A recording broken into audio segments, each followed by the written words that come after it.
Welcome in, everybody, to probably the most jam-packed episode of Necessary Roughness to date.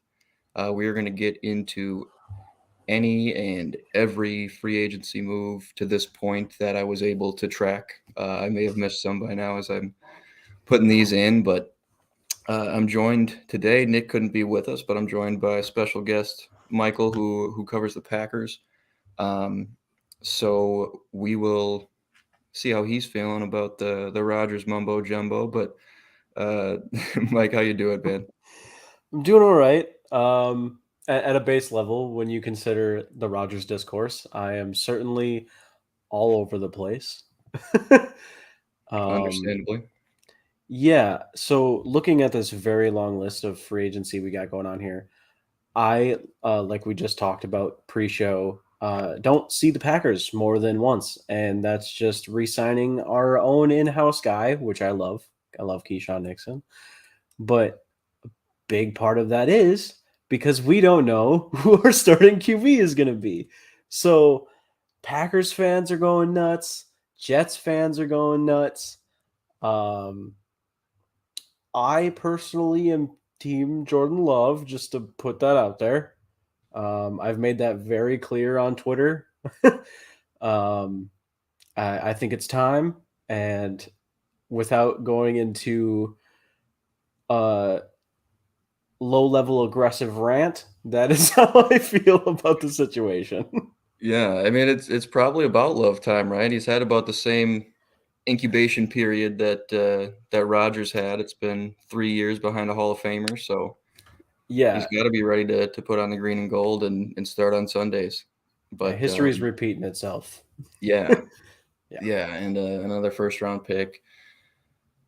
How do you feel about, I guess we'll see what kind of return there might be with a Rodgers move. You have no idea what that's going to look like, but Yeah. and we have no idea what the rest of the roster is going to look like. We'll get into the very few moves the Packers have made thus far, probably towards the end, Mhm. um, and we'll cover every team here today. But I think we'll spend a little bit extra time on the black and blue division, given that you and I are a little bit more in touch with that. So we'll save Bears, Lions, Vikings, Packers for last. Mhm. And we can talk a little bit more there. But yeah, I thought maybe when we scheduled this show or scheduled you to come on, I think 3 nights ago or 2 nights ago, and we were thinking maybe by then he'll have been on Pat McAfee show and we'll know something, Oh, but not yet. tomorrow. Tomorrow, at Tomorrow least, he's on Pat McAfee. Yeah. we and who knows what information we get then, but that feels like it should be uh the time we actually get some information from Ole Rod. But Yeah. There is a beat writer for the Packers. I don't know if you follow him or seen him at all. Named Zach Jacobson, and he quote tweeted the announcement that Rogers is going to be at McAfee tomorrow and mhm. said he can't wait until Rogers just talks about the benefits of witchcraft, but doesn't say anything about his future. Yeah. And that's kind of it's just going to be like, yeah, I spoke at a psychedelic conference because he did, Did he and do that then already? I heard that he was I going scheduled to or whatever. well, I think there's two. Okay, no, maybe I have it backwards, and the psychedelic one is happening, and then the other one he did was just like zodiac signs. That's Yeah. awesome. Yeah, it's one of those two. If one of those happened, the other one's gonna happen. That's great. Well, yeah, we'll see how much football he even covers, but Yeah. we've already got we did see Lazard head there. We'll talk details on that deal. We've got his wish list that's out to the public too. So Yeah. we'll see if they, follow suit and get the pieces in place for him. But let's just start with we're not going to have a ton of time on each team, so let's dive into Mhm. the Bengals here. We'll start in the AFC. We'll go division by division. And to this point, um, and again, this is a lot could have changed in the last like hour or so as I was putting this all together. But Yeah. some of the big moves that have taken place for the Bengals so far, they did lose their starting safety duo, which Mhm. is going to be tough. You might see Daxton Hill move back out to free. They do have some cornerback holes to fill as well. Eli Apple walking, but Those are two bona fide starters. Jesse Bates, you kind of knew was coming. Yeah, Um, he was gone. Lou Anarumo's back as the DC, so there should be some semblance of that unit returning. And the big move, potentially one of the best moves so far free agency when you consider the value is them keeping Jermaine Pratt at 3 years, 21. I mean, he might have been the linebacker market's been really, really weird, and we'll see some more of those numbers as we get through this. But Yeah. it looked like he was going to be in line to get a lot more than that, especially on the open market, and maybe that number was lower for him to stay in Cincy and attack that championship window, stay with a familiar defense, stay with his coordinator. Um, but that was the most interesting one to me. Have you noticed anything else coming out of Who Dey Nation on Twitter or anything Um, like that? Nothing concrete. The most recent thing I saw, which was about 15 minutes before I got on here, it wasn't anything concrete. It was just players tweeting, and CJ Was it Gardner the eyes Johnson. emoji? No. Yeah, CJ Gardner Johnson tweeted something about wanting to wear number 3, and maybe that's what he wore in high school or something. And somebody replied to it with an edit of him in a Bengals uniform, wearing number 3, and he quote tweeted it, and he did like the like this emoji. Okay, yeah, Yeah, so I don't even know if that's anything at all. Admittedly, I'm not really aware of the Bengals cap situation, but possibly CJ Gardner Johnson in Cincinnati. That's like the only thing I've really seen. that'd be pretty cool. And they do. Yeah. I mean, there's been not that there's anything to them, but there's been just kind of thoughts about, hey, maybe they're the team that goes after Jordan Poyer, or Oh somebody yeah. like that, since they do have the huge void in the secondary. Might be willing to go after a vet like that, given again that kind of championship window. But we'll see what else comes out of there in the next couple of days. Mhm. The Browns had a pretty interesting move come out like right away, Yeah. and that was the giant restructure Yeah. of their starting quarterback. Saves almost 36 million to the 2023 cap, Hmm. and pushes. I think it's like an extra 10 and change, or 9 and change into the following years. Added a void year in 2027. But those cap hits in 2024, 2025, and 2026 as it stands right now are 64 million for the quarterback. Yeah. So that's interesting. And they did that partially to make room for some of these guys. I'll actually leave this up since I can. They did re-sign Ethan Pocic, Hmm. who's been a strong starting center for them. They've had a pretty strong O-line for a few years here now. So keeping that Yeah. group together.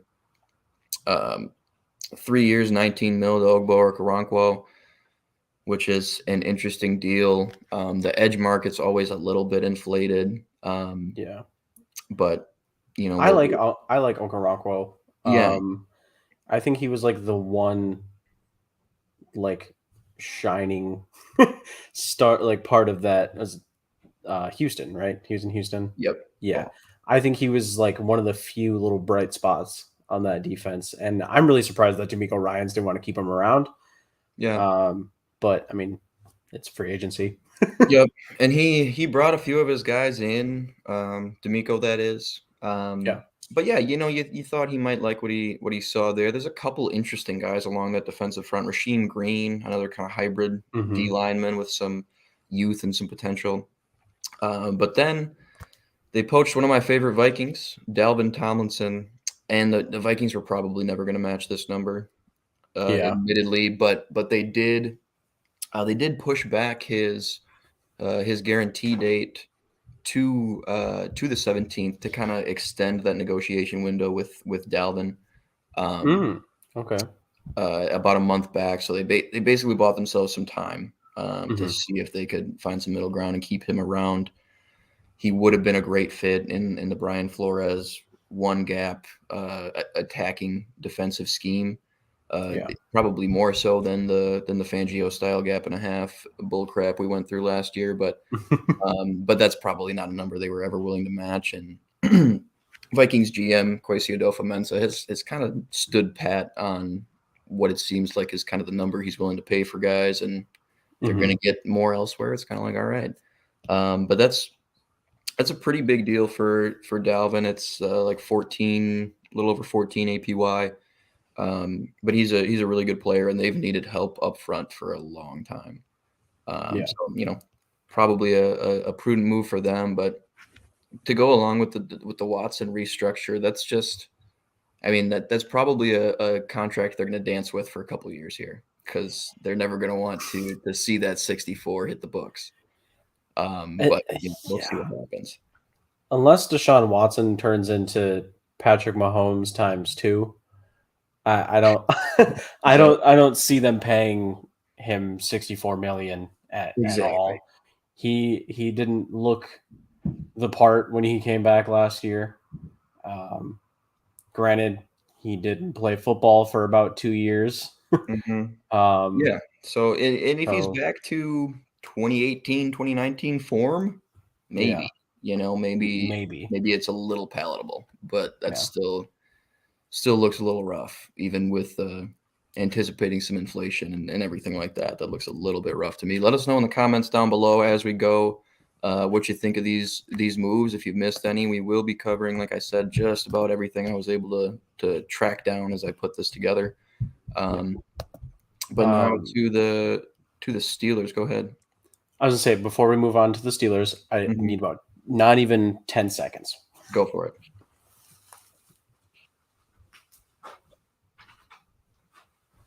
Okay, we're good. All right. All right, I had to unlock my door. My girlfriend's about to be home. Oh, gotcha. So with the Steelers, kind of interesting. There's a lot of shakeup in the cornerback room. Oh So they yeah. got William Jackson after trading a fourth round pick for him last season. Big savings, obviously.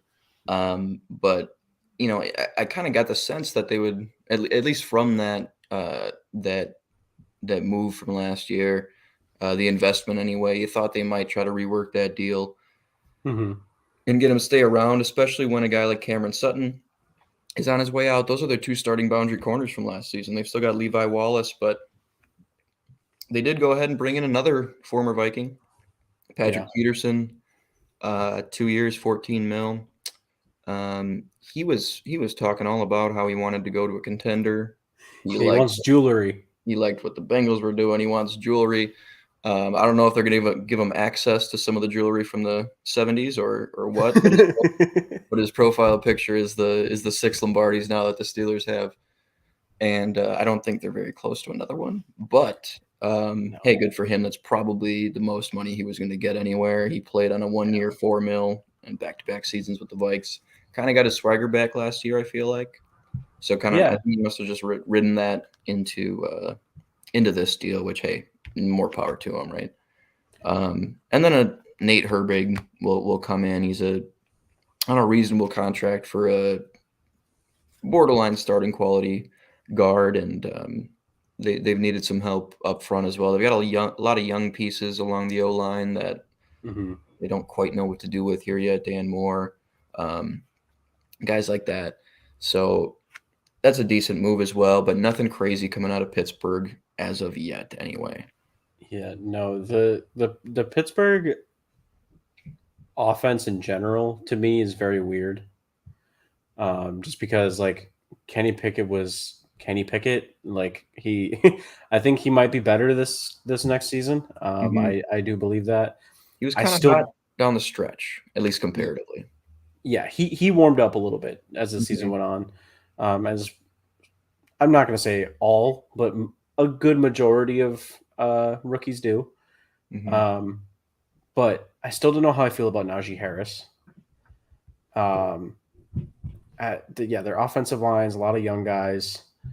Um, their defense, like they still have like their key pieces, which is good. Yep. I'm glad they're not like totally, you know, selling everybody. Mhm.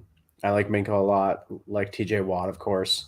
Could have had him instead of Kevin King in Green Bay, but that's besides the point. Um, But he was 6'3". yeah, yeah, No, uh, I'm with you there. They've still got those vets, and maybe Tomlin just wants to keep that 500 streak going. yeah. Hasn't had a losing season yet, so we'll see what they can 9-8. do. Yeah, 9-8, that's all you need. They have, Terrell Edmunds, who's up for free agency that they'll probably try to keep around. Hmm. At least I think they would, but we'll see what he gets on the open market. But again, nothing crazy coming out of Pittsburgh here just No. yet. Um, there have been some interesting things coming out of Baltimore. Yes. Obviously surrounding the quarterback, non-exclusive franchise tag to Lamar Jackson. On last week's show, um, I uh, I I basically said my piece on it. I think they've done a huge disservice to Lamar on and off the field. Um, and it also might not be all all uh, nice behind the scenes in Baltimore. We saw the NFLPA survey come out and kind of some interestingly low grades that players gave the organization from the training staff to certain coaches Hmm. and things like that were kind of surprising with how consistently competitive they've been and how, at least from the outside looking in, how well they've drafted and developed over the last few years. But guys Yeah. like Matt Judon really condemned the training staff. There were some former players that are already out of the league that say, "Hey, I was mismanaged, and that's why I'm out of the league." Names are escaping me. There are two guys though that did. Hmm. Um, I know what you're talking about. I can't think of them either. yeah, no, I saw that on Twitter. It was a couple weeks back now, and all we've seen so far from them, I mean, they're kind of in limbo as well, like you mentioned with your Packers. You don't know exactly what's going on at quarterback yet, so it's tough to be all in Yeah. on free agents and know what money you have to play with. But they cut Calais Campbell, who's still highly effective, um, really across the defensive line. From Hmm. 1 to 5 tech at 36, or going into his Yeah. 36-year-old season. Saves He. out of the cap, sure. And then they Mhm. let Ben Powers walk, who is he's getting something like I think it's 13 mil APY, 4 years, 52. I think Ben Powers got. We'll see that number down the road, but he was great for Yeah. them. Him and Kevin Zeitler were one of the better guard duos in the league, and it's we'll talk about another great blocker in Josh Oliver that they just let walk as well, and it's difficult to see the vision right now again with so many moving parts Hmm. and so few moves to bring any replacements in or bring any new guys in so far. So what's your vibe with Baltimore right now? Do you think Lamar even should consider playing on that tag? And if so, do you think they kind of pivot and try to build a contender this season? I if I'm Lamar, which is a lot to say, but if I'm Lamar, I don't play on that tag. The Ravens have, like you said, done nothing but a disservice. Like I don't know how to exactly phrase it, but I understand that it's difficult to give any player ever fully guaranteed money, and the Browns completely just destroyed that for the entire NFL. Yes. Um, so I understand at a minimal scale where DaCosta is coming from, um, but also it's Lamar Jackson. Um, if you don't have Lamar Jackson on your team and you're starting what Tyler Huntley next year, I you aren't finishing third in your division. You are finishing fourth. Hmm. Like they have some good pieces on defense still. I will say that. Even with the loss of Calais Campbell, who they said they could bring back. Hmm. Um, but Lamar Jackson is the Baltimore Ravens offense. Yes. uh, it's been a complaint for years. I have some friends that are Ravens fans. It's been a complaint for years that they don't have a receiver. Like they don't have a the receiver. They don't have their guy. They just have Demarcus Robinson, Deshaun Jackson at one point. Mhm. Uh, Bateman's fine. Bateman, I like Rashad Bateman, Mhm. but he's also been very vocal about his. I'm not going to say like dislike towards the organization, but he's definitely been vocal on Twitter about like, hey, uh, our GM constantly complains that we don't have receivers, then get some. Yeah. Like he has me, Rashad Mhm. Bateman. I like him. He's good. That's it. They don't have, uh, you know, like a D Hop that's like available for trade. They don't Mhm. have anybody like that. So if you lose Lamar Jackson, you lose your offense, and I'm not going to say that the Ravens are going to be irrelevant, but he is kind of their whole franchise right now.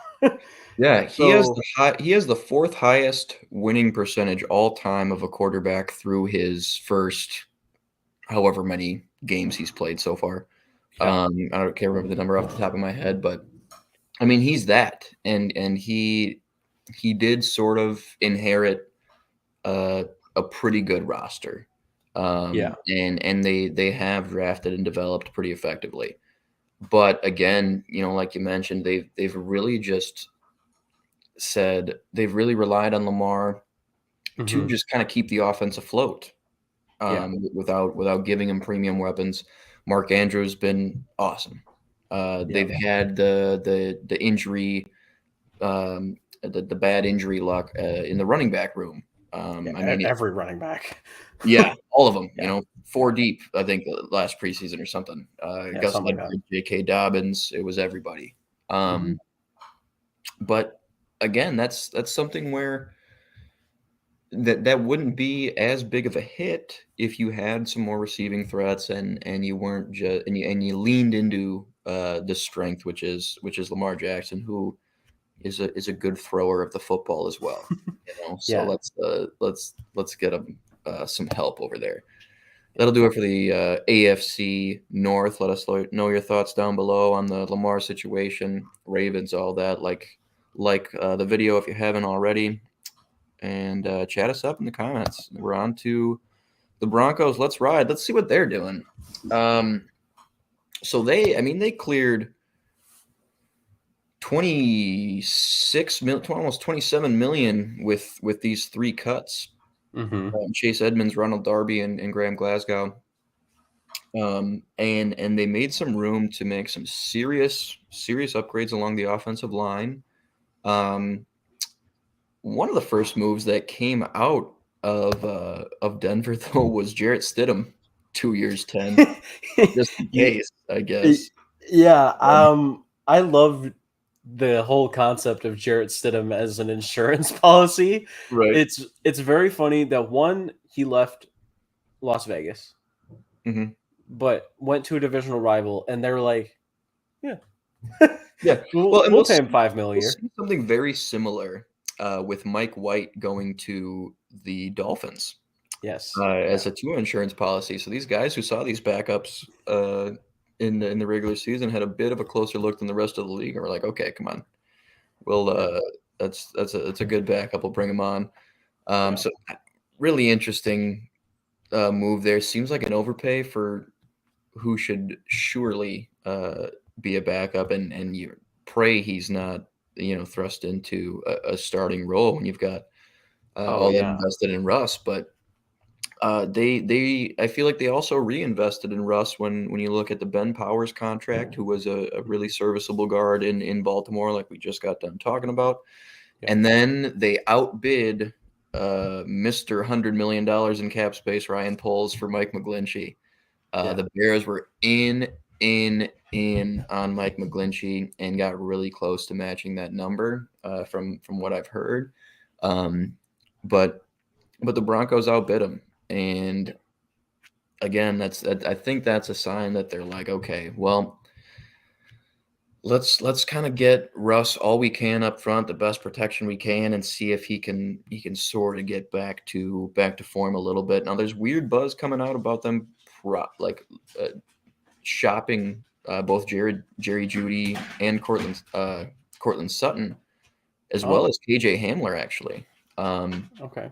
Now, none of those talks have really gone anywhere as of yet, Mhm. but those are things that have been rumored.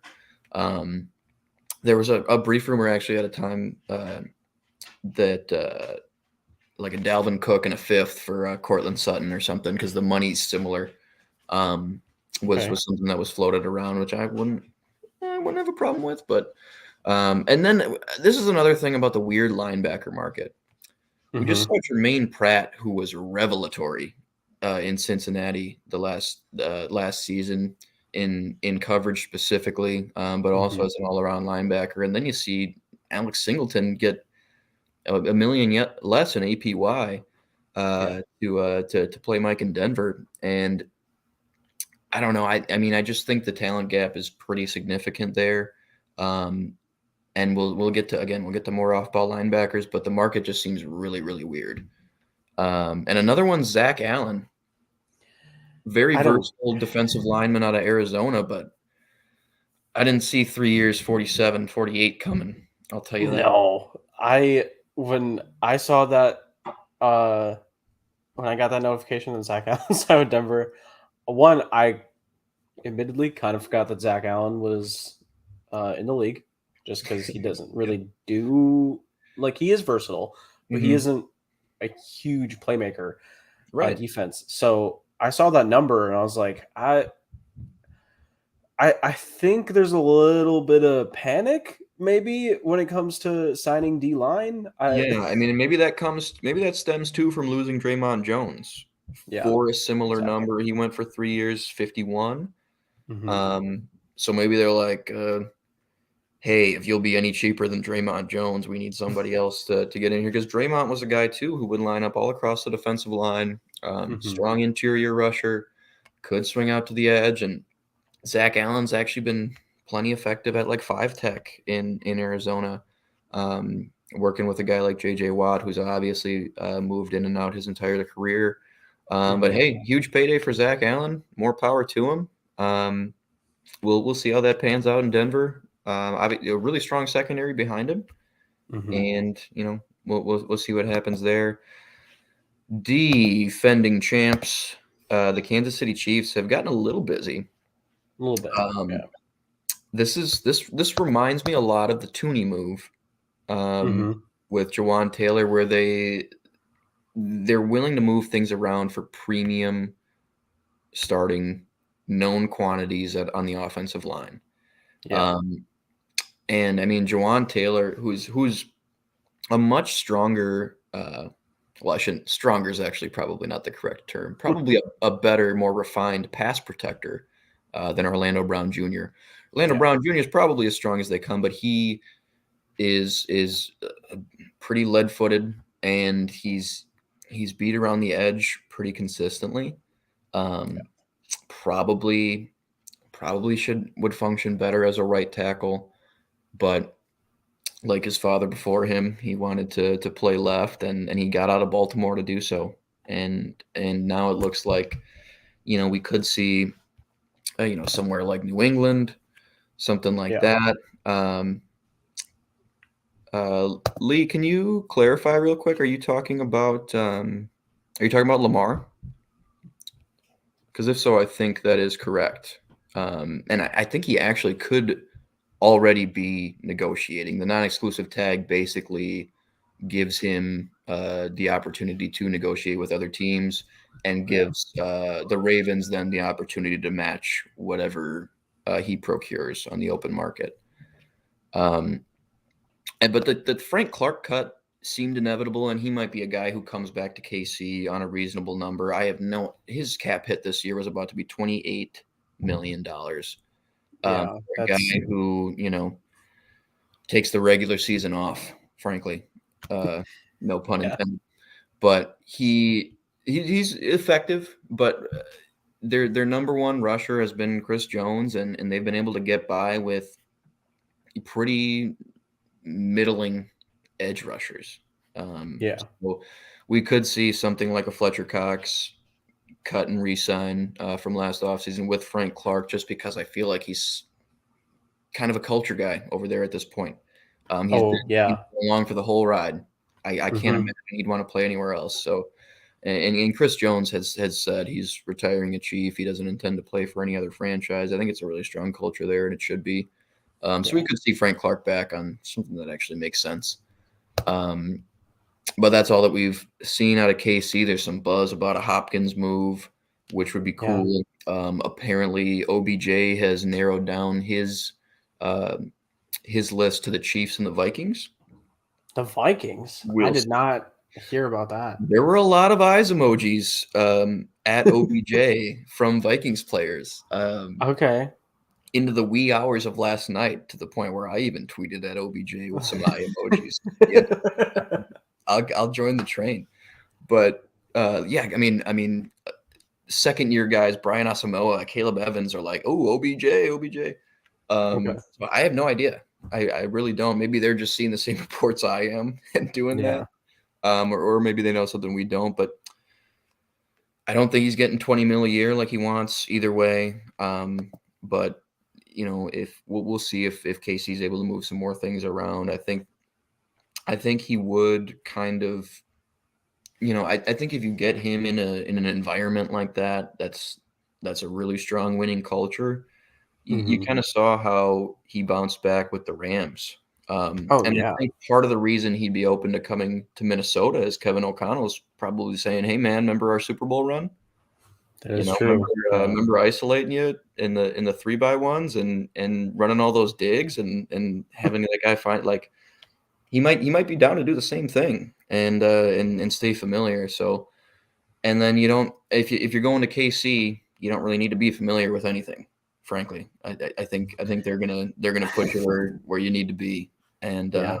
Patty's gonna get you the ball. So two interesting fits, but we'll see how long he holds out for money, and that's some buzz I've heard out of KC. If they got DeAndre Hopkins in, there was even some buzz about them trading for Laramie Tunsil before the Jawan Taylor signing. I did So see they're that. Yeah. active. They're not resting on their laurels one bit. Um, the Chargers. Now, one move I actually did see come out of here. They did cut Matt Feeler, however Mhm. that's pronounced. I don't know exactly how much they saved doing that, but that was a move that I just saw right before we hopped on here. In addition to a couple of these big restructures, so we'll see For what's in the sure. works over here. Their edge duo saves them about 26 mil to the cap in 2023. Um, Big full restructure of Joey Bosa, Khalil Mack. I think they only restructured his base salary, so they could get busy with his prorated bonus down the road as well. Um, but that's huge. And then they signed another former Viking, Eric Kendricks, to a 2-year, a little over $13 million deal. He was seen chugging a beer at a hockey game in LA on the jumbo screen like he was David Bakhtiari, and I'm starting to think we made a huge mistake. Uh, Really? but no, I'm just kidding. But he's Okay. going home anyway over to LA. Born and raised over there, went to UCLA, so Okay. great for Um, him, and yeah. that makes sense too. Might be a number the Vikings were willing to match. I did a full mock offseason for the Vikings, and I it was probably my heart telling me this mostly, but I liked like 2 years, 16 mil in new money for Eric Kendricks Mhm. to lower his hit. I think he was very much toned down uh, by the Ed Donatel defense. I think he was hung out to dry, and I think Brian Flores would have been able to do some more things with him, but he stays in a similar scheme now. Going over to work with Staley, so now it's year 2 for him in that scheme. Reaction time might improve, and they had a Yeah. big need. They had a big need as well with Drew Tranquil moving on. And then, what are your thoughts on Austin Eckler requesting out? What are some fits you like for him, and how do you think that affects the Chargers? So Austin Eckler, I am very indifferent on him when it comes to fantasy production. He is like irreplaceable. He had like what 19 touchdowns last season, and but when it comes to being a like in my opinion a traditional like bell cow running back, I don't think he really is that. As for Fitz, I don't see him wanting to go to a team that's currently like bottom of the barrel unless he gets like really overpaid by a team like Chicago. Mhm. Um, where I do think that would be a good fit. I think having that guy that can do really anything out of the backfield Mhm. um, as like a receiving back, I think having him catch passes from Justin Fields is great for Fields' development, as much as that pains me to say. Um, so Austin Eckler, I'm all right.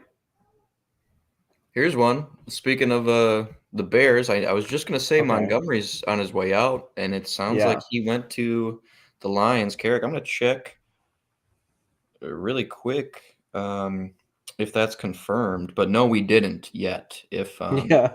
if I and have he's trending, not. so you are probably correct.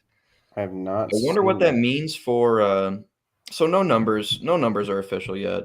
Oh, 3 years, 18. Not bad for a running back. We'll see what that means for Jamal Oh, Williams. well, I Oh mean, yeah, Jamal he Williams he had left. covered it. Yeah. Yeah. He Wow. didn't sign too, did he? No, he hasn't signed anywhere, but that just kind of Okay, like that's what confirms I that he's thought. not coming back. Yeah, it probably does. I know there was mutual interest there, but they might see this as a bit of an upgrade, a younger guy, obviously. But I agree with Um, your Austin Eckler take. He also yeah. wasn't a guy who was, and I don't know how much of this you want to put on Joe Lombardi, who's since been fired, but Yeah. also couldn't bleed out the clock on a 27-0 lead in the playoffs. You know, if that's not a guy you're comfortable just handing the ball to and taking you home, Mhm. man, they might look elsewhere and they might look to go more of a committee type of backfield.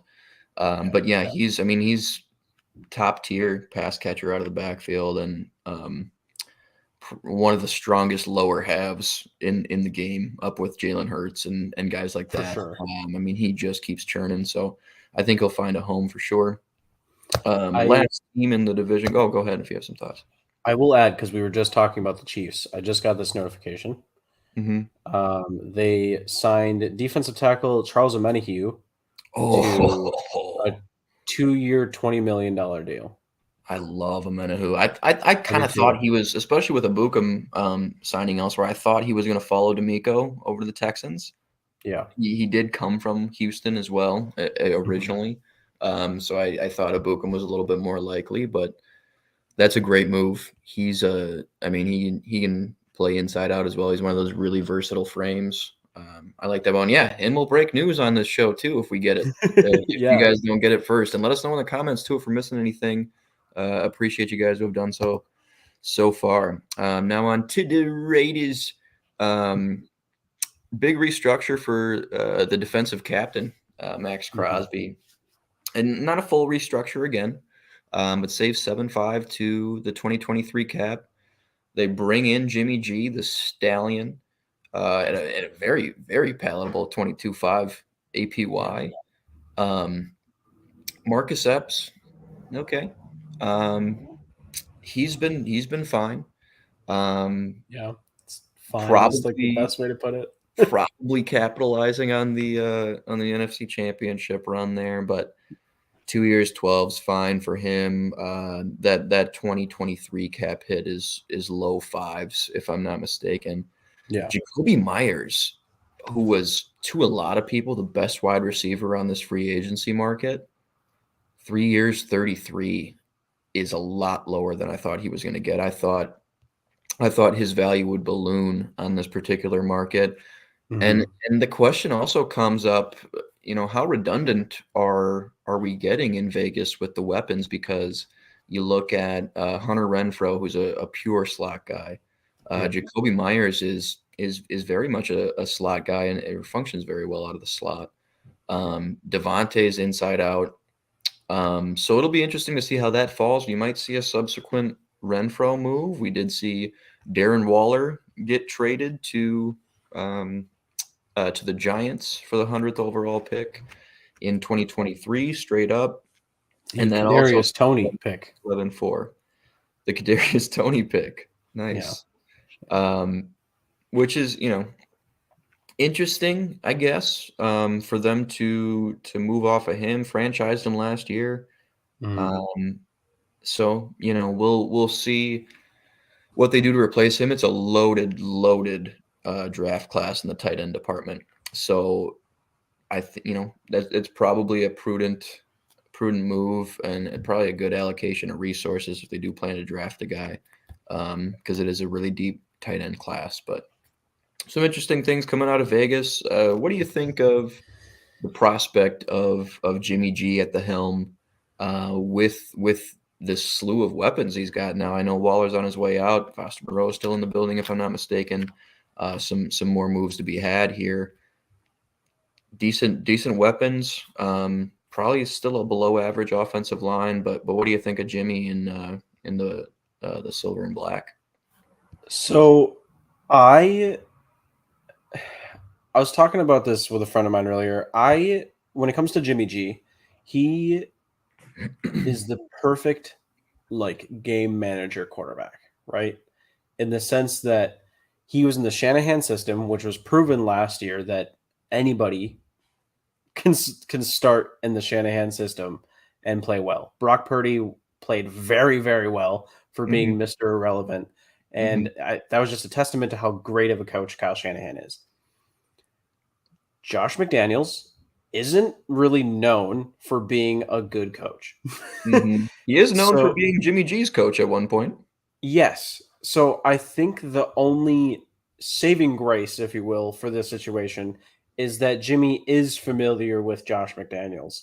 Hmm. But beyond that, he's not going to be the guy that puts the team on his shoulders, carries them to a win. He's going to be the guy that, all right, you want checkdowns? I'll give you checkdowns. You want like 20-yard passes down the field? I'll try. Like Jimmy G isn't an electric quarterback, Hmm. and I think them giving him that money, like they have to draft a guy.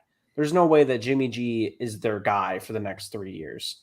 Yeah. Like maybe they sign him, draft somebody this year, and then slowly kind of just fade him out of the starting lineup a little bit. Hmm. And he becomes more of a mentor, which I, oh, probably 3 days ago tweeted something about how I thought that maybe Jimmy G uh, could maybe accept that he's not going to be like a permanent starter and go to Miami to be the insurance option because it's a very similar offense, like with Yes. San Fran. I don't know personally their rapport, but I feel like him and Mike McDaniel probably get along really well. Um, Yeah, he's a so chill guy. yeah, I really thought that Jimmy G was going to be the insurance policy for Tua because who knows what's going to happen with him. Hmm. Because you know he had what 3 concussions last year, Yeah, like too many. too many, and he has hip injury issues. Like Tua could very realistically not be in the NFL by then next season, um, for his own safety. So I really think that getting somebody like a Jimmy G that could play like, I'm not going to say like Tua because Tua was really good for a stretch there, but Mhm. um, yeah, I don't think it's really going to go too well if I'm being honest with Jimmy Yeah. G in Las Vegas. I'm sort of with you there. He really struggles to throw outside the numbers, so you're probably not going to be able to capitalize on a ball winner like Devontae Adams Yeah. along the boundary. And hey, I mentioned how redundant they're getting with these slot guys. Maybe that's what they want. Maybe they want everything over the middle um, and to attack the defense that way. So It's the we'll see how classic that goes. They Patriots did, offense. yeah, and they did retain Josh Jacobs, who was probably the best running back in football last season, at least the most prolific running back in football last season. He had the most yards from scrimmage of any player, and really kind of had that breakout season. So it should still be a fine offense. We'll see if McDaniel's really able to unlock it. He wasn't last Yeah. year, unless Jarrett Stidham was on the field. Um, but we'll see how that goes. Another real contender here. you got to think anyway. Buffalo, and we'll start with the big restructures out of there too. Saving 21.5 mil to the cap with a full restructure of the franchise quarterback Josh Allen. A lot of Mhm. funny money in that Von Miller 6-year deal, so they're using it. Almost Yeah. 11 mil saved in 2023. Clear a little over 32 mil just with those two restructures. Um, and they go out and get Connor McGovern was their big signing. Um, Familiar comes over from the Jets, unless it's the Yeah. other Connor McGovern, but no, it's the center, and Yeah. that's a fine deal for him. I thought he might actually get a little bit more on the open market. Spotrac had his market value at like 12. Yeah. So this might be a pretty good deal for him and the Bills. And then the only big moves, again, let me know if I'm missing anything that's taken place since we've been on air specifically. Special teams specialist, Tyler Matakevich. The numbers aren't out yet, but it's a 2-year extension for him. Yeah. And Matt Milano gets a 2-year extension as well through 2026. He was still under contract for next season, but this extension does save 6 million to the 2023 cap. So we're clearing about 38.5 mil just with extensions and restructures of guys who were going to be here anyway. And they did not pay out what the Bears did to Tremaine Edmonds. They didn't try to match that. That's a big loss for them. What he allows them to do defensively, getting into their cover two and their Tampa stuff, trailing tight ends up the seam, big Mhm. long arms over the middle, really difficult to replace. There's Jack Campbell in the draft is an early uh, prediction of mine if they can get him, just because they're so one for one physically. Oh Um, yeah. I mean, he's 6'5", 245. He runs a 4.6 something, not quite as fast as Tremaine, but huge long arms, can contest the catch point with Mhm. tight ends, can cover the deep middle in Tampa looks. But we'll see what comes out of that, and probably some more moves to come. There was a small restructure of Naheem Hines as well that saved just a little under 1 mil. Um, but that's about it. What do you think of the Bills? Um, I learned apparently that I am wrong for being high on Tremaine Edmonds. Okay. Um, I don't know necessarily how wrong I am. Uh, I like Tremaine Edmonds a lot. I think, like you were saying, he does a lot of things really well. Mhm. Um, for Buffalo, when it comes to Chicago, I mean, as a Packers fan, I hope that they don't know what to do with him. I do too. Um, yeah, exactly. I do too. But I wonder who's gonna play um, Mike with Edwards coming over as well. yeah, exactly. And I don't know. I said that I was like nervous about him going to Chicago, and I had some like Bills fans that are like friends of mine that were telling me he's overrated, and I was like, I I don't really wonder if know. they're stewing on his first few years though. I mean, he was a 19-year-old rookie or 20-year-old rookie. Uh, Yeah, he's 24 and he's going into his fifth NFL season. yeah. So I wonder if it's a little bit of I wonder if they formed an opinion early and it's been confirmation bias since. Yeah, Um, but yeah, I don't know. The contract is front loaded, yeah, which you don't see very often. no, Which is it's weird because if it works out, then he's probably at the negotiation table halfway through this contract saying, "Hey, give me that same number then. I'm not taking less this year after I just outperformed your expectations." Or he doesn't work out, and the first year or two that he's not working out, you're paying him more than you will on the back end of his contract. yeah, Um, so we'll see if there's a plan there, but that's something that I thought was really weird about that deal. On to the Dolphins, who we've touched on a little bit. The big move coming out of there is the Jalen Ramsey trade. What did you yeah. think of the return on this one? Did you think it was going to be steeper? Because it sounds like he wanted to go here, so maybe the Rams helped him out a little bit. Yeah, so one of my favorite mutuals on Twitter is a huge Rams fan. And so I've watched him be at the top, like the peak of his like life to just rock bottom in the past NFL season.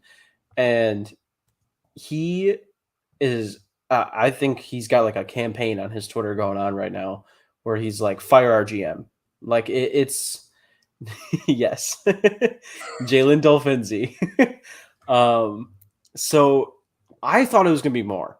I was shocked when it was a third round pick and a tight end that I only knew existed because of a Dolphins Madden franchise that I did.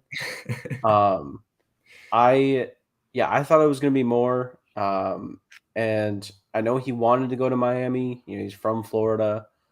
Um, but I think it's really hard for GMs to want to trade a guy, but then you respect them and they're like veterans. They've done, they've won a Super Bowl. Like you let them pick where they want to go, obviously. Hmm. But there had to be a team that offered more. Like there's no way that the best offer you got was a third round pick in Hunter Long. Um, yeah, I was really shocked by that, but also, you know, he is getting up there.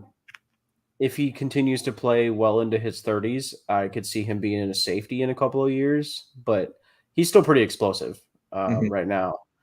Um, yeah, I Yeah. think he fits really well with Miami. Yeah, well, one thing that I think will be interesting is is to see how man heavy that Miami stays.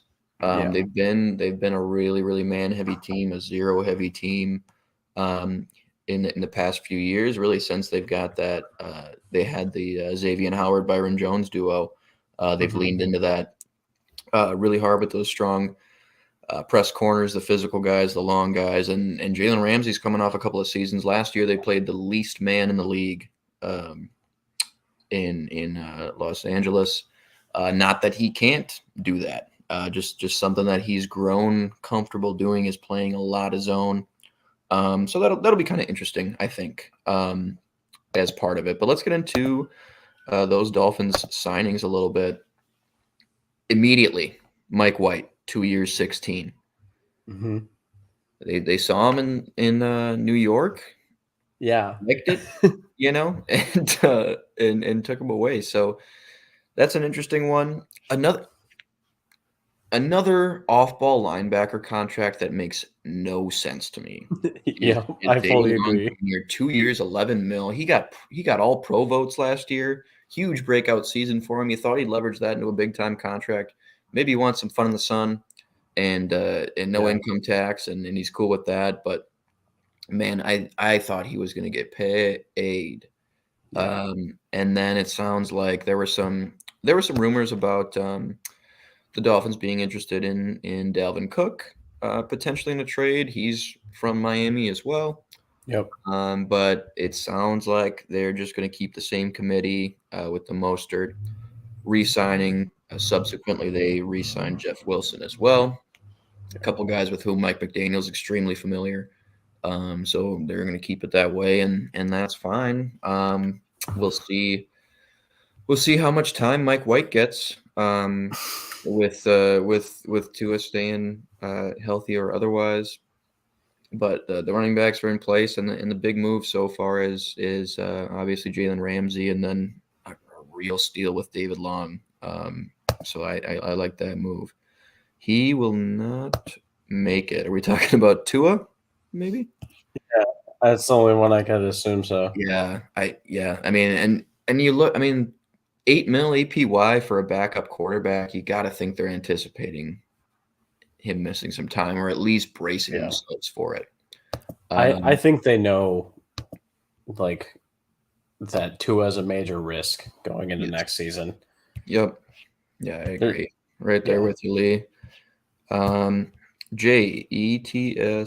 Jets, Jets are looking per Trey Wingo that the trade is happening. He's going. Yeah. Rodgers is going to the Jets. Yeah. Um, and something that might confirm that. Oh, real quick, they traded a seventh for Chuck Clark, Oh, who's yeah. pretty good. He's fine. He's a really good blitzer, um, Yeah.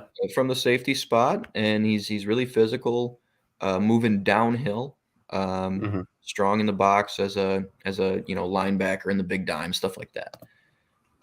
So interesting fit. Another guy, Quincy Williams, had pretty much every week he had like a highlight hit. Oh, Um, for sure. Yeah. he is just a thumper, and I like them retaining him. Mhm. Quinnan's brother, if I'm not mistaken.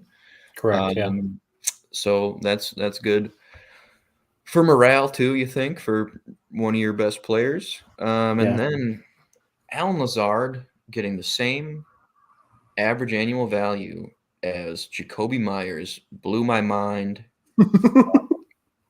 Something one of the funniest tweets I saw was the tweets where it'll be like person, shake hands, and then there's like a thing Uh-huh. below it. It was like Yeah, Adam yeah, Sandler, Aaron Rodgers keeping their friends employed.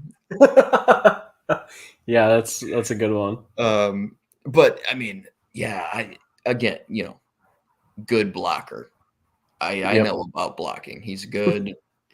But that's big time wide receiver money, frankly, and especially on this market, Yeah. it's it seems really goofy to me. But obviously, you're trying to fill out the wish list, right? Um, The wish so list. yeah, so that's got to be a hint in that direction, and hopefully we get that confirmation tomorrow. We'll beat that to death a little bit further at the end of the show. Um, I Patriot, I do want to say about go the ahead. Allen Lazard signing. So when that happened, everybody was like, "Oh, so Aaron Rodgers is going to the Jets." Clearly, like that's confirmed now. Hmm.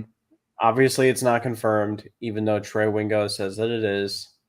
Um, not too long after that signing happened, maybe a couple hours on NFL Network, they were saying that the Jets wanted Allen Lazard regardless of who their quarterback is. And while I do believe that because Nathaniel Hackett is there, Yeah, I don't believe that they were going to pay him $11 million a year. That yeah. like MVS when he left Green Bay, he went to Kansas City and got 10 million a year. Hmm. And I was like, yeah, like he's a speed guy in their offense. It makes sense. But Alan Lazard is going to go there and continue to be the 6'5" blocker that he is. Like he isn't And it's quick. not a bad Like wide receiver room either, no, as it stands. yeah. Rookie of the year, um, Elijah Moore, who people are clamoring to have as part of the deal, as a throw in, but Yeah. we'll see how that goes. Rodgers wants to bring Cobb over there. There's been Donald Driver rumors. No, I'm just kidding. Don Hudson. Don Hudson has been on the phone with him. Yeah. Um, but uh, but yeah, I don't know. It's an interesting situation, relatively unprecedented. We saw similar things when Brady went over to Tampa, uh, Hmm. with Gronk following. I think that's a little different when he's still probably the best tight end in the football when he comes over. Yeah. But we'll see. What I thought was really interesting, though, actually, and I wanted to get your temperature on it. I remember right after the season ended, they asked Alan Lazard in the locker room something about the Aaron Rodgers situation, Yeah. and he was like, "Well, it doesn't matter to me. Something, something. I'm playing football." And he was very, very dismissive of it, and seemed like really annoyed. It Yeah. kind of seemed like he was annoyed with Rodgers, Hmm. but maybe that was just kind of him being annoyed with the season being over more than anything. So Yeah. what are your thoughts on that? Do you think they are pretty tight? So are you alluding to the same interview where they were like where he was basically saying like he doesn't know where he's gonna play next year? Yeah. Yeah, Yeah. yeah, yeah. So that interview was really weird for like everybody that watched it because it was it added more to the Rogers speculation. But also he did seem really annoyed. I don't know how like tight they are. There was that interview with Romeo Dobbs where he said that like he never hangs out with Aaron Rodgers, and every Packers fan lost their mind. Like Romeo Dobbs isn't half of Aaron Rodgers' age. Yeah. Um, I I don't know, like, if he has Lazard on his wish list, clearly they're tight to a certain degree. Mhm. Um, but I mean, obviously not to the level of like Randall Cobb and Aaron Rodgers, who are like, you know, hanging Yeah. out every week of the offseason, it feels like. Yeah. So I don't really know. That interview was just really weird because yeah, he seemed annoyed, but yeah, I think it really was just mostly the season ending in the way that it did, and he was just upset that immediately people were like, "What are you doing next year?" And he's like, "I don't. We just lost, and we're not going to the playoffs. I don't really care where I'm doing what I'm doing next year." Right. Yeah, yeah. So I think it was more so that than anything. Gotcha. Yeah, no, that was just one thing that struck me a little bit as I was thinking about it. I was like, "Oh, does he is he kind of fed up with it maybe?" But Yeah. no, that makes sense. With the Pats, um, and we'll start moving a little bit quicker here. A lot of these teams didn't do much that we're Yeah. starting to get to. Devin McCourty retired. It seemed like a perfect Jesse Bates fit with Oh, New for England sure. I agree. anticipating the McCourty retirement. You know, he's a true middle fielder, a center fielder, just Hmm. like McCourty. Um, but you know, he got some big money in Atlanta, like we'll talk about. They did retain Jonathan Jones Yep. at a pretty cheap number, 9.95 AAV, and um, that's not something I really saw coming. 29-year-old corner seems like a guy Bill Belichick just cuts bait with, you know. Oh yeah. Um, but hey, you know he's back on a pretty reasonable number, and they were Hmm. able to get out from under that Jonnu Smith deal, send him over to Arthur Smith, who kind of made his career in Tennessee, Yeah. reunite those guys, get him back into that H back role. Maybe he's the true Y, and you split Kyle Pitts out That's what and they should do. get him some more receiver reps, big slot kind of stuff. I mean, so many times Kyle Pitts was the flat read on flood concepts where Yeah. it's just the dump off guy basically, and he really misused. Just a Um, waste. just a waste, but we'll see what happens there. Nothing else is coming out of Patriots. Uh, I As do have far as I know. I do have a note um, about the Vikings are working to finalize a deal for Byron Murphy from the Cardinals.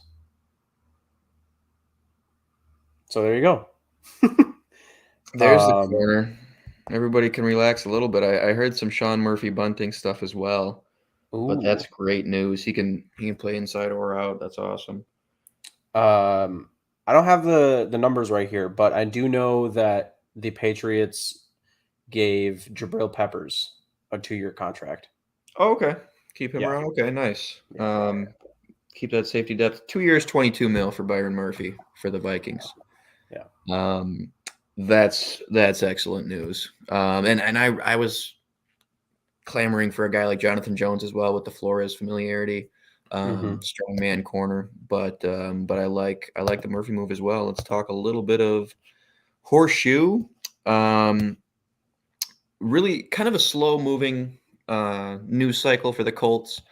EJ Speed is a guy I did a mock off season for the Colts as well. A guy who I really like them to sign as a value guy, anticipating Okereke getting big money on the open market, which he did.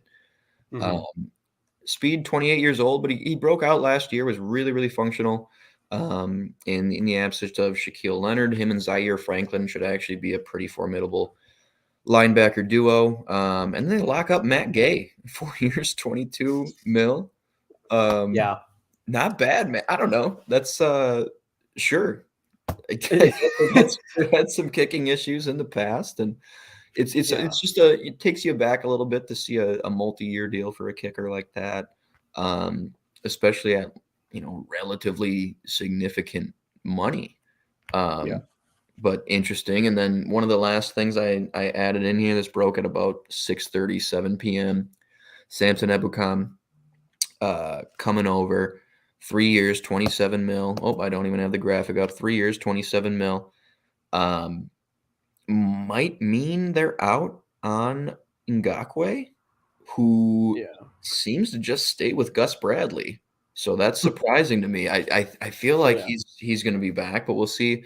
Kwity Paye, Diota Yingbo, off the edge were both pretty solid last year, so that's a good rotation already.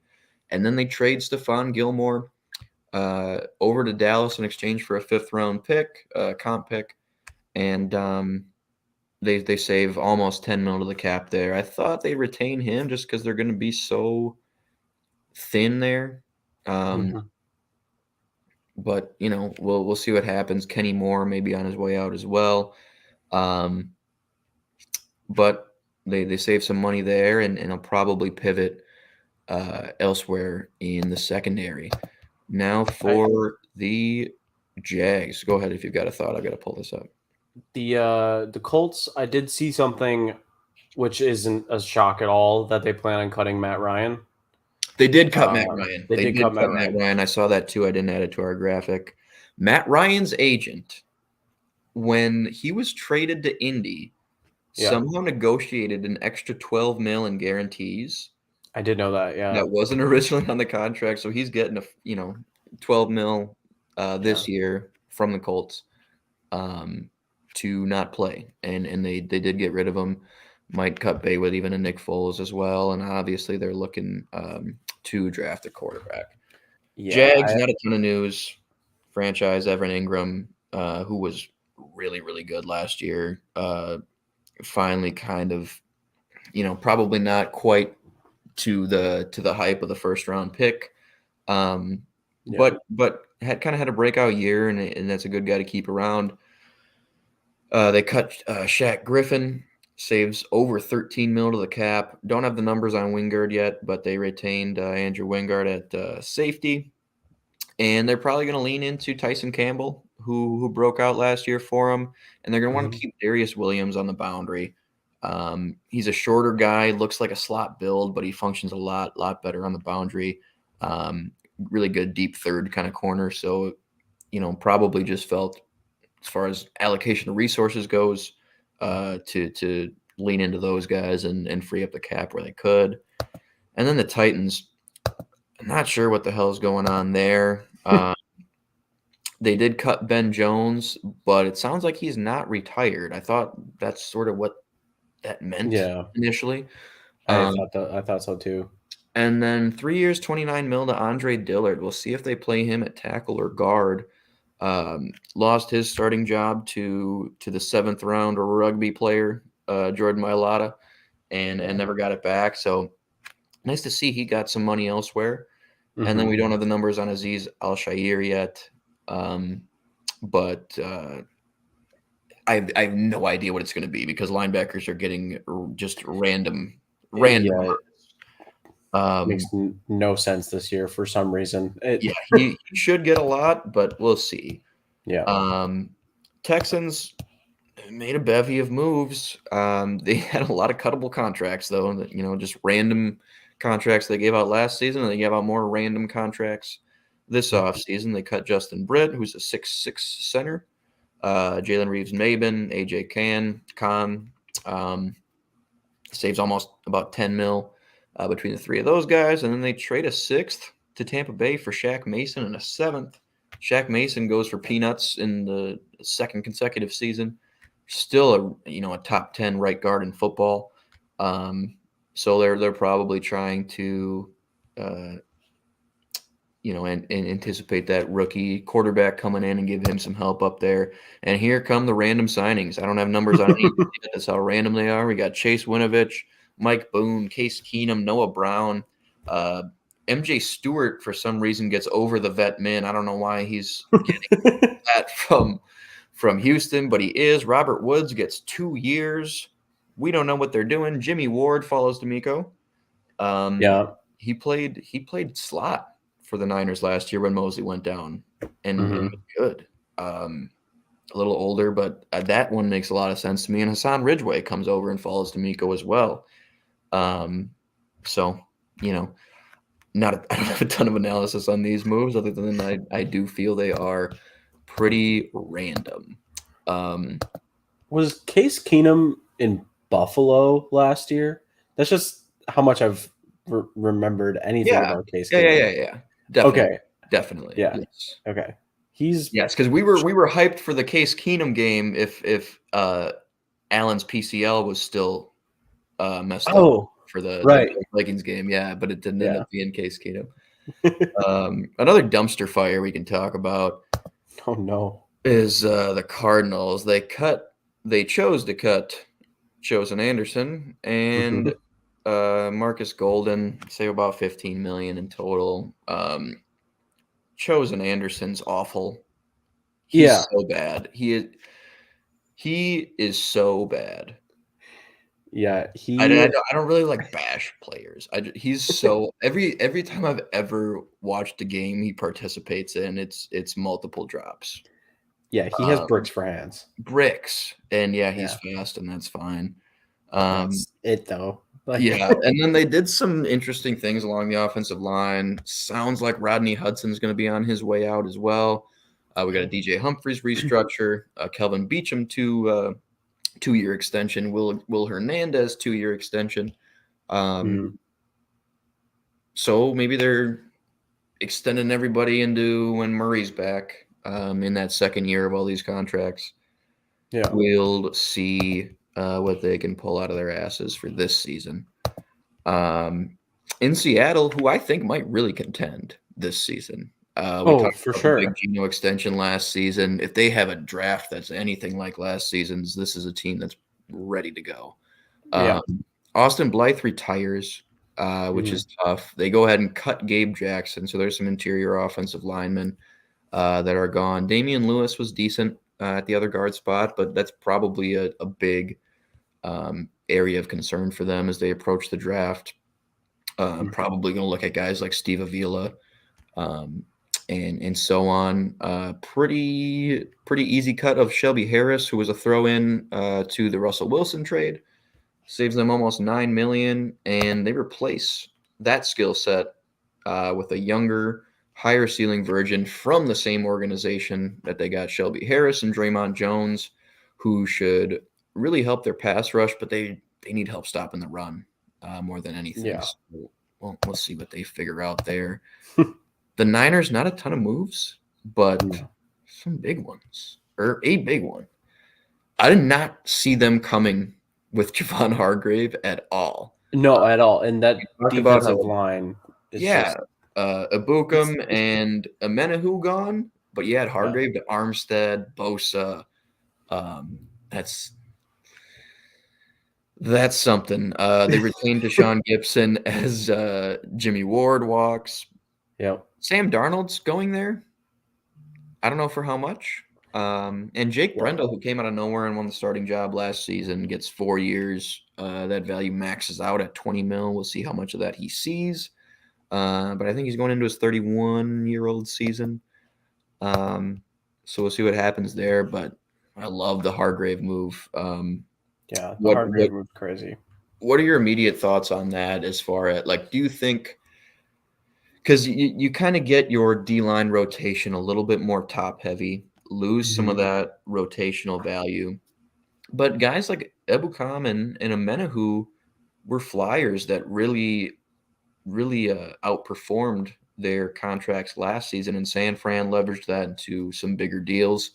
Um, but do you think that overall group improves when you get another Pro Bowler in there, or do you think they lose some of those fresh legs and stuff that they got with that really deep rotation last season? I do think that you raised a really good point with with rotational value. Just because, like, if they're fully healthy, which is near impossible to wish for in football, um, but if they're fully healthy, then they have the most terrifying defensive line in the league. But when you lose Javon Hargrave or Nick Bosa or Eric Armstead, and you don't have, like you were saying, those rotational guys, it's hard to say that they got better. Um, More so, like at a base level on paper, you're like, yeah, that's better. Right. But beyond that, you're kind of just like, well, if one of them gets hurt, who comes in? Hmm. So I would say, like, if I had to put it on like a graph, here's where they were, and it's just like they're like up here now. Like Yeah. it's The not ceiling's probably significant. higher, right? Yes, the floor but is you got to stay yeah, healthy. Yeah, exactly. exactly. Yeah, I'm with you there. The Rams haven't done much. It's just the Ramsey move, which we yeah, talked about at length. Doesn't make a ton of sense for the Rams unless they're just trying to do right by him, which sure, I get it. The defending NFC champs though have been a little busy. Jason mhm, Kelsey returns. He ain't fucking done yet, he says on yeah. Twitter, and now he's the highest paid center for this year, which is cool. Mhm. And then they keep the giant killer in Boston Scott, They do. and they bring in Rashad Penny on a 1 year deal. Who, if he's remotely healthy, Insane. it's an easy 1,000 yard season, man. I mean, he's really, really good when he is healthy. He's Yeah, probably an afterthought to a lot of people now, just out of sight, out of mind kind of thing. But he's a yeah. really, really good back when he's healthy. Seattle got lucky and got Kenneth Walker to replace him, but I think that's a great fit. And James Bradbury stays 3 years, 38 mil, 20 guaranteed. So it's probably something where it's pretty easy to cut bait after year two. Mhm. And we'll see what that year one cap hit looks like. But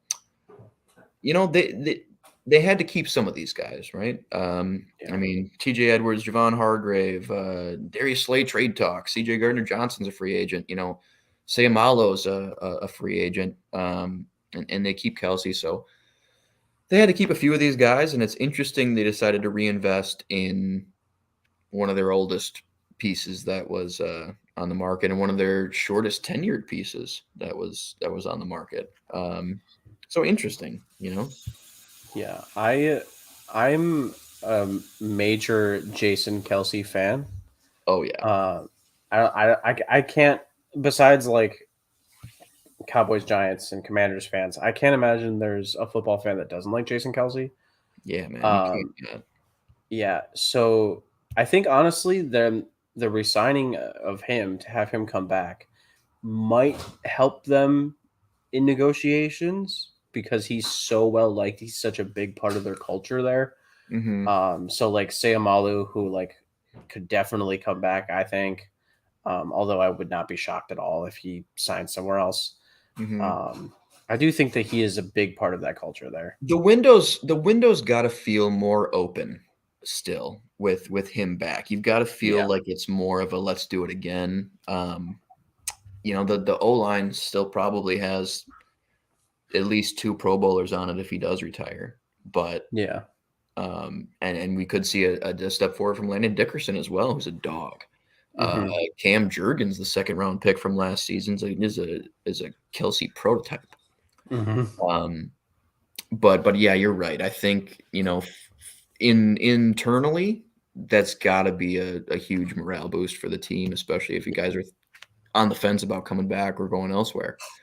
Um, Big Blue, the Philly rival, handed out one of the most just irredeemable contracts I've ever seen in my life. Um, Hmm. I can't, I cannot believe he didn't get tagged, Daniel Jones. Yeah. That is the most textbook you franchise tag this guy and see what happens situation I've ever seen in my life. Very clearly so. 15 passing touchdowns last season. Yeah. Sure, he's dynamic with his legs. You got the whole Vanilla Vic thing going on. That's Yep. cool. The 2023 cap hit's only 19. I understand that the guarantees aren't such that he's going to see all 160. Um, Yeah. but Jesus Christ, I can't believe it. Still, it doesn't make sense. Still, they use the It tag on doesn't. Saquon Barkley. Sure. Um, Mhm. They get Darren Waller in the building. He and Daniel Bellinger should be a pretty decent tight end duo.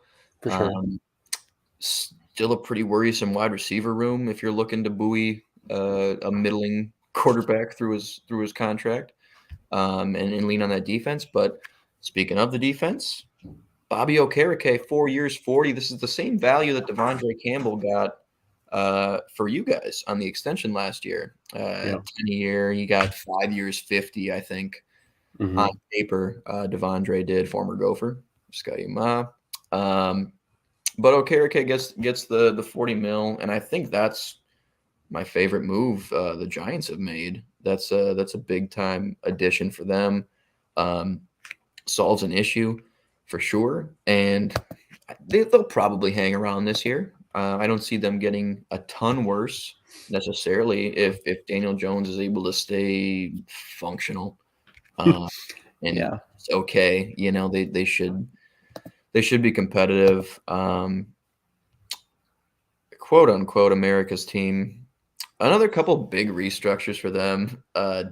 Dak's full restructure saves 22.4 to the cap. Another Mhm. one, Zach Martin, total is almost 32 mil in 2023 cap space. They used some of it to bring in Stephon Gilmore, some more of it to shore up the back end, keeping Donovan Wilson in town. So Yeah. not a ton going on there yet. The restructures probably means there's some more moves to come, but we'll see where that takes them. Uh, the Commanders just made Deron Payne the second highest paid D tackle in football. Mhm. Um, and his 2023 hits only 9.5. So it's 3 years, 80.5 after that. But we'll see how interesting that gets. He was initially tagged. They ended up extending him. Probably the Yeah, right move. for sure. Defensive line market's been nuts. Those guys are the ones getting paid. Yeah. As Almost they should. right, Yeah. right. Um, but almost regardless of I mean, you obviously see the top end guys get the big money, but we just talked about Zach Allen getting the inexplicable 47 mil. I mean, Yeah. those guys are getting paid. Cody Barton comes over from Seattle. Um, Andrew Wiley comes over from KC to follow Eric Bieniemy. Yeah. And something that'll probably be pretty inconsequential is the Danny Johnson re-signing. They like what they saw from him. They're going to let it ride a little bit. The Bucks are in shambles. All the Super Bowl pieces are getting cut. I mean, these are all the running back guys. Fournette, Cameron Brate, Donovan Smith. They trade away Shaq Mason. They're just clearing room as much as they can. So I'll be interested to see what they do with their real big time players. Murphy Bunting's a free agent. Jamel Dean. Um, we'll see what happens. And I know I'm moving a little bit fast, but let me know in the comments down below if there's anything big we missed or anything breaks while we're on air, because we are looking at the big screen. I'm not quite scrolling Twitter yet, although I will be back in the loop after this. The Falcons have some really interesting ones, though. Chris Lindstrom resets the guard market, and they keep to his right. They keep Caleb McGarry on, was a really really good run blocking right tackle. And I Yeah. think they got pretty good value for him. 3 years, 34.5 mil. Um, they signed Taylor Heineke, so sure. Um, Yeah. and these are the guys who paid Jesse Bates, 16 mil a year. David Onyemata comes over from New Orleans as well. That's Mhm. pretty good value. This team, a friend of mine thinks they're going to be sneaky to win the division. I think they're all going to be sneaky to win the division. This division's going to be dog shit. We're going to Yeah. see. We're going to see what happens. But this team is a team that I think might have the highest floor in the division. Yeah. Frankly, because maybe the Saints with Derek Carr as that known quantity, but like I like these moves. I do. I like Mhm. keeping the O line intact. It was one of the best O lines in football last year, quietly. Yeah. Um, and Jesse Bates is a huge move. Onyemata is a huge move. So we'll see how they manage all of that. The Derek Yeah. Carr contract is really weird. Go ahead if you've got something. It's not necessarily breaking news, but the where'd it go? um, the Titans, I believe, are giving Arden Key 3 years, 21 mil. Okay.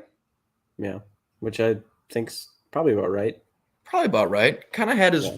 his first breakout year in Jacksonville last year. Ebicom got 3 years, 27. So yeah, Yeah. that's about right. Yeah. Yeah.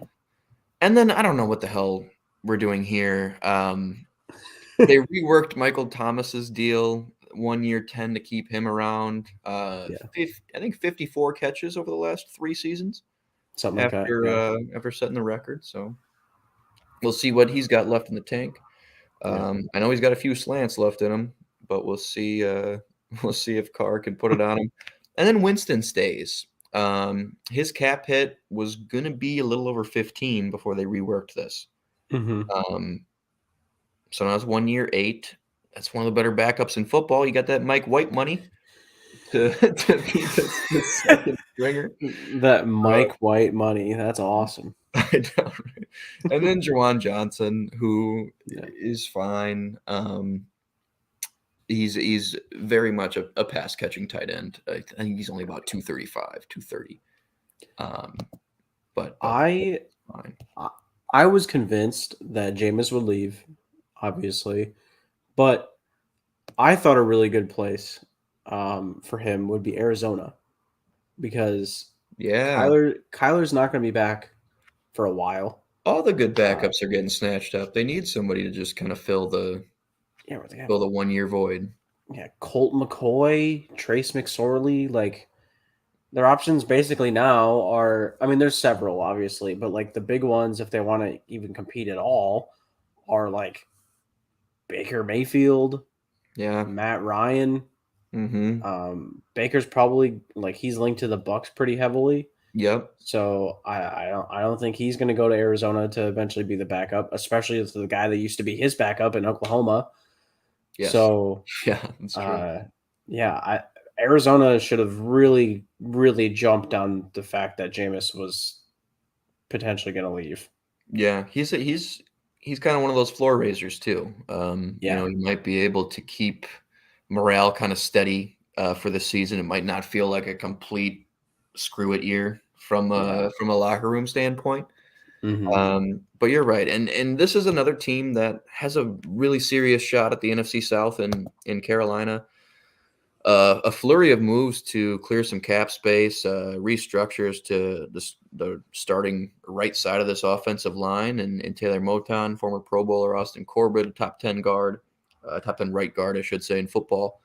They hmm clear about 17 mil with those two, and then another 8 mil or so with the Pat Elflein and Damian Wilson, former Gopher Scheme cuts.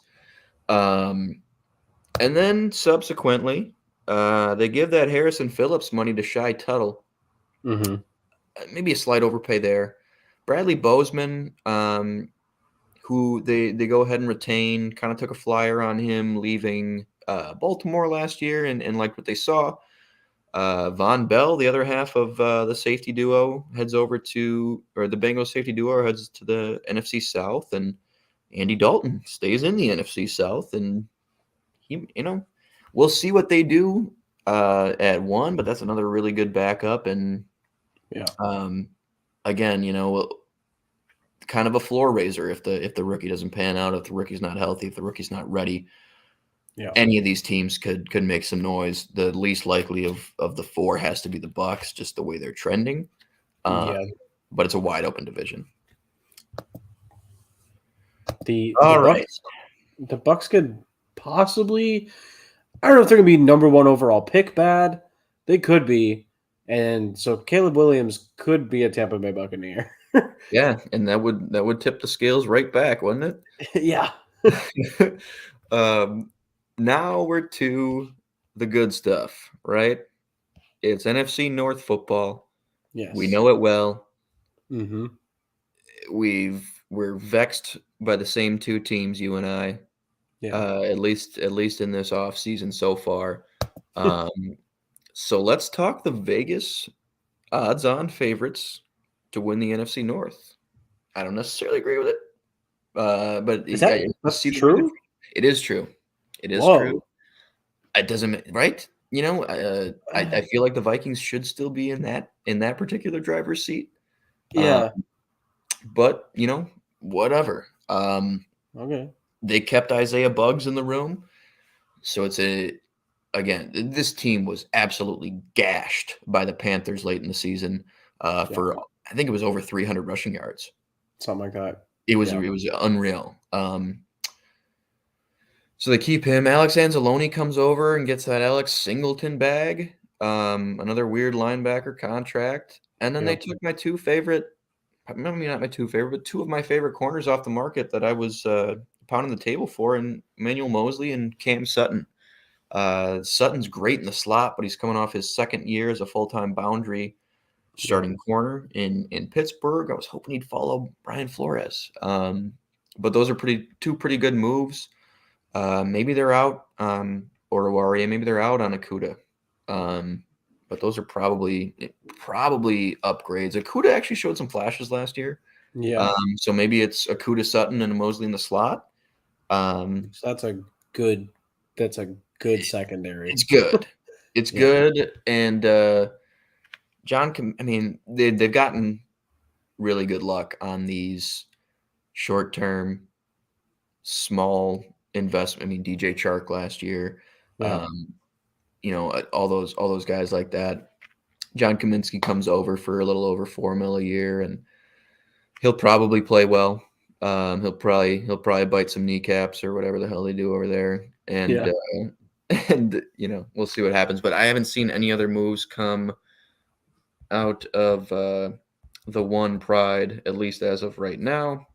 Well, David Montgomery, as we Yeah, talked that's about right, earlier. David Yeah. Montgomery. We talked about him, but that's another one too. That's another strong running back room. Mhm. They're still rolling with the offense, and we'll see who they add at wideout. I love Amon-Ra St. Brown. Same. Um, so we'll see what happens there. I'm not quite buying it yet. I want to see the rest of the offseason before I put any faith in those nerds in Vegas. That's crazy. Yeah. I wouldn't think that. I would say Detroit could fight for it, but yeah, I'm really They'll be shocked that yeah, Vegas has the odds for they'll be Detroit to win competitive. it. Yeah, but no, I'm Yeah. with you. The Bears. How about these apples? They go out. Eberflus identifies his guys. He didn't want Roquan Smith. He wanted these guys. Yep. Um, so they're poles dancing, and we're seeing that money get thrown around a little bit. Hmm. Um, Obviously, they're in the asset acquisition phase of this rebuild, and they're doing a good job of that. Hmm. The Edmonds money, we talked about how that's a front-loaded contract and might not make a ton of sense, but TJ No. Edwards coming off a breakout year, I think that's really good value for him. I thought he was going to get a lot more, especially when Yeah. you see Anzalone and Singleton, and then you see the David Long contract, and you're like, okay, well, what's going on? TJ Hmm. Edwards, it's like, okay, that seems really cheap, especially right next to Tremaine Edmonds. But then Nate Davis comes over, and he fills an immediate hole for them on the offensive line. We'll see if this means because Davis played right guard. We'll see if this means Tevin Jenkins is back out at tackle, or if they're drafting a tackle. I know they like Braxton Jones at left. So we'll see what happens there. We know Montgomery's gone. We'll see where they go for Khalil Herbert though is just fine. I think Yeah. if he has to be your number one back this season, if that's what you end up with, I think you're okay. Hmm. Especially with the running ability of Justin Fields. Nate Davis shores some things up. He should have more clean pockets. So if he stops bailing from clean pockets, they should have an improved passing game as well. Yeah. And then obviously the big haul for the first pick. DJ Moore, Chase Claypool, Darnell Mooney turns into a formidable wide receiving core. Yeah. So we'll see how far that takes them. I think we could see them at a tight end in this draft. We talked about how loaded this class is to go alongside Cole Kmet. Um, but if the offensive line gets short up all the way, it's at that point it's really on Justin Fields, and then you're really able to objectively analyze and evaluate Justin Fields. I think uh, Yeah. once you've got those pieces around him, because it's easy to make excuses for last season. But we'll see how he develops as a thrower of the football. Uh, I Go I ahead. know that I see a lot of Bears fans on Twitter because they need a new O line. Mhm. I see a lot of Bears fans clamoring and screaming and pounding on the table for Orlando Brown. I don't get it. I hope that they sign Orlando Brown and overpay him by a bunch, so then Rashawn Gary can just eat for the next couple of seasons. And yeah, I don't get it. From an objective standpoint, as much as I dislike the Bears, don't do that. Wherever he goes, he's getting overpaid, I think, because Yeah, exactly. he's not gonna settle for his market value. Hmm. He thinks he should set the market. That's kind of been his attitude since he left Baltimore. Exactly. Yeah. But yeah, no, I'm with you there. Um, I'm gonna just make sure I didn't miss anything on our 2 teams as we close out the show. Yeah. Um, but talk to me about the Packers as I do that. We've got the Bach restructure, Hmm. the no-brainer Keyshawn Nixon re-sign. But let me know how how you feel about the rest of the roster right now. Uh, Jordan Love prospects, things like that. Well, before I kick it off with that, with the Keyshawn Nixon thing, so before he was re-signed, he posted a picture on his Instagram story, and of course, everybody lost it. It was just like the back, like his back. He was like going off the field. He had two peace signs, and every single Packers fan took that as, "Oh, he's gone." And um, some of the more rational fans were like, "Whatever, like he could come back. Hopefully, he does because he's an All-Pro kick returner." Mhm. Um, so thankfully, yeah, he came back. I like the contract. I do wish that it was maybe more than just 1 year, especially because he was, really asking to be included in the offense, even though he's a slot corner uh, a little bit. But I do like the Keyshawn signing. I do think that the Bakhtiari restructure was good. I think that kind of guarantees that he's not going to be part of a trade. The Jets, like a bunch of people were speculating.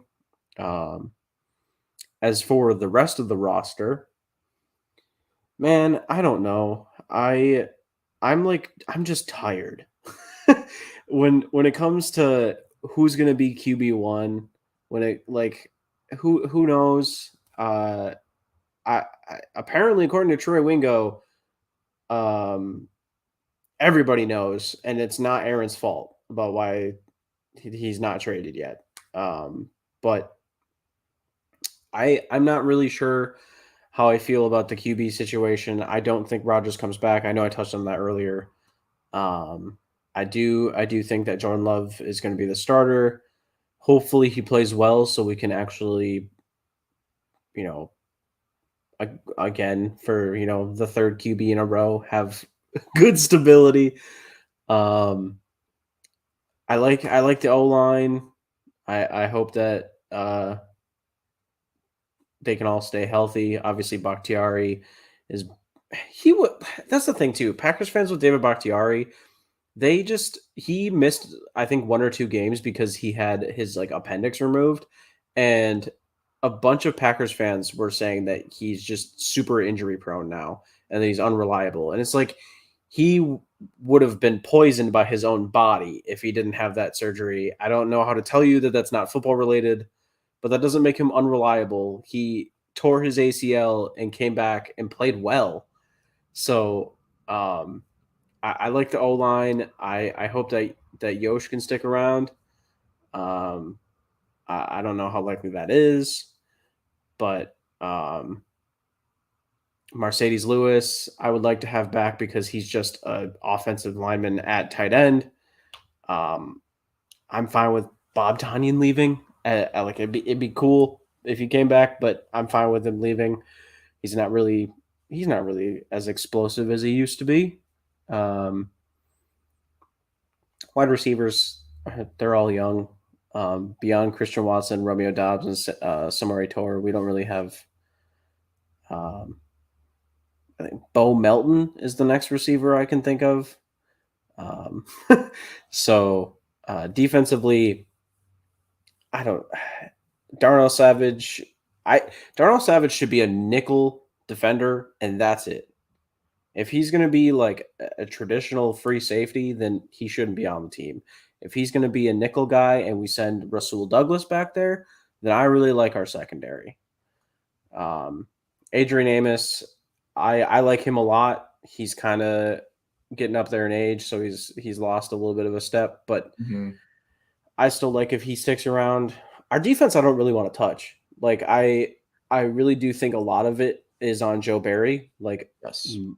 Like most of football fans. We had Um, similar challenges with D coordinators from the same coaching tree. yes, I think that our defense has all of the talent in the world, and it does. It has 7 or 8 first rounders. Like it is an insane talent level on Mhm. defense. But when you have Joe Barry, they all play like seventh rounders, and it just doesn't make any sense. Um, so defensively, I'm not changing anything personnel wise. Joe Barry can get fired. That should happen, but it won't because Matt LaFleur loves his guys. Mhm. But yeah, offensively, just so many question marks, and I think when I say so many, it's just a big one, Yeah. which Yes. is Aaron Rodgers and what he's going to do, which hopefully we find out tomorrow. Yeah, and once that domino falls, it's gonna be really interesting to see how quickly the rest of the moves come to, like, fill out the Yeah. offense. Because you gotta wonder if they're, like, sitting on a few things, if they're having tentative talks with guys, like, say, "I think he's gone, we'll pay you this, just wait. We don't have it yet, Yeah, gotta move some stuff over to my other account." Yeah. yeah. Um, We got to but clear out some guys. We got to figure out because there is a huge cap hit, regardless if we trade. Like if Rogers yes. retires, trade. Like it doesn't matter. We're gonna pay Aaron Rodgers a lot of money next year. Mhm. Um, so I hope that with if he gets traded or if he retires, that Green Bay for some reason there's like a cloud lifted and they just suddenly become a modern football team and start making trades and signing free agents that aren't former sixth round picks. Um, so, like, as much as I love Rasul Douglas, like, he was on the practice squad in Arizona before we signed him, which is Yes. great and all. You can find good undrafted free agents and practice squad guys, but um, I want to wake up one morning in the NFL offseason and look at my phone and see a Twitter notification that Green Bay somehow traded for some big name receiver rather than picking up Bo Melton from Seattle's practice squad.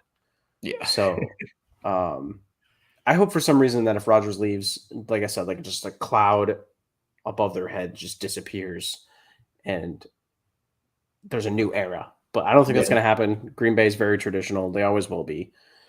Mhm. Um, unless it could change when Mark Murphy retires Yeah. in a couple of years. But um, yeah, my thoughts on Green Bay are I don't know offensively and defensively. I just need Joe Barry to learn how to coach defense. Yeah.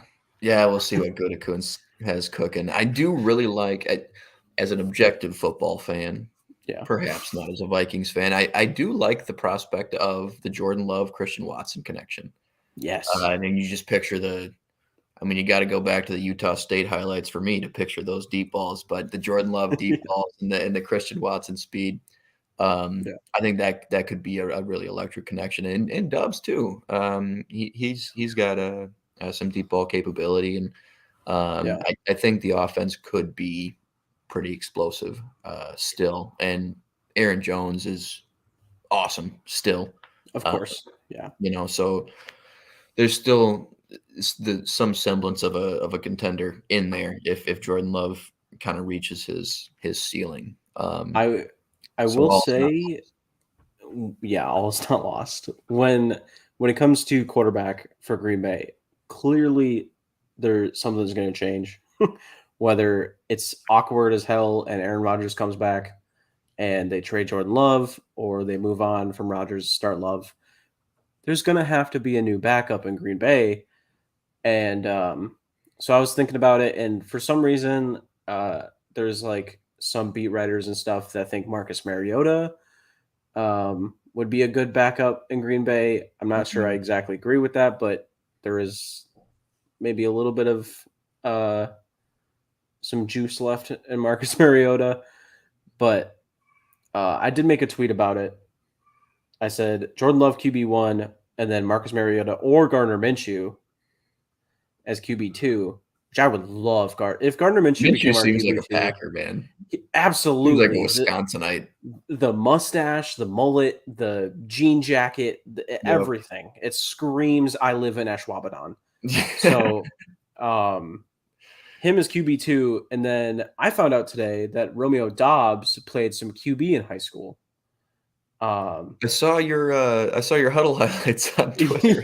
yeah, I saw that. So I put him as the emergency QB because like Cobb was the old emergency QB. Mhm. Um, I don't know if you saw those clips or not, but I will say that Romeo Dobbs' throwing motion is not good. It's not good. He can He get it is there, but it's not good. he is shot putting the ball. Yeah. But yeah, as for QB options, I think I would love Gardner Minshew to be QB2. It'd be he would be so loved in that city. It'd be insane. Yeah. No, I'm right there with you. I think that would be a great fit. So yeah, we'll see if the domino falls tomorrow. I'll be tweeting at you if it does or doesn't, I'm sure. Yeah. But we'll talk a little bit of my Vikings. They've been pretty active. Uh, Mhm.